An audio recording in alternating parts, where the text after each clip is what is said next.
Well, last question, which is, I think you've touched on this a lot, but just maybe this will be like a perfect summary. But like, what would you say to the busy service provider listening right now who's like burnt out, but not making the kind of money they want to be making? Like, what should they do first? Okay, so there's two Other things than I buy want your to. book, Yeah, yeah. which Buy everyone my should do, book. obviously. Yeah.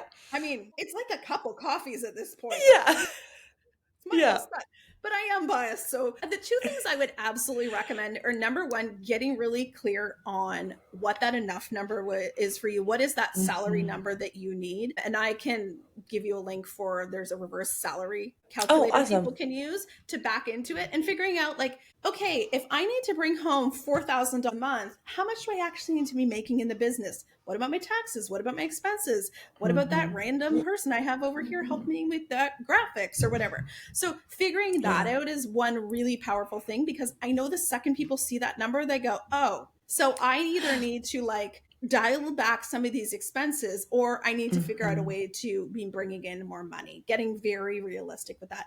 And also making sure that it's your number, not my number, not Kara's number. No, you know what I mean? Because Yeah. it's easy to keep, off to the side and be like, oh, I should be making $24,000 a month. Well, if you don't need $24,000 a month, you don't need to make $24,000 a month. Like, Yeah.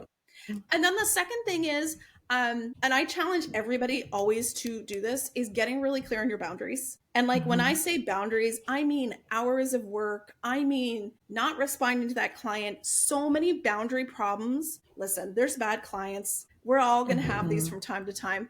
But a lot of the boundary challenges people encounter are self inflicted because of the people pleasing, of the wanting to keep the clients happy. And if we can learn to communicate clearly from day one with clients and then stick to it, makes a huge, huge difference. And that is a chapter of the Yeah. book. Boundaries are truly a win for everyone.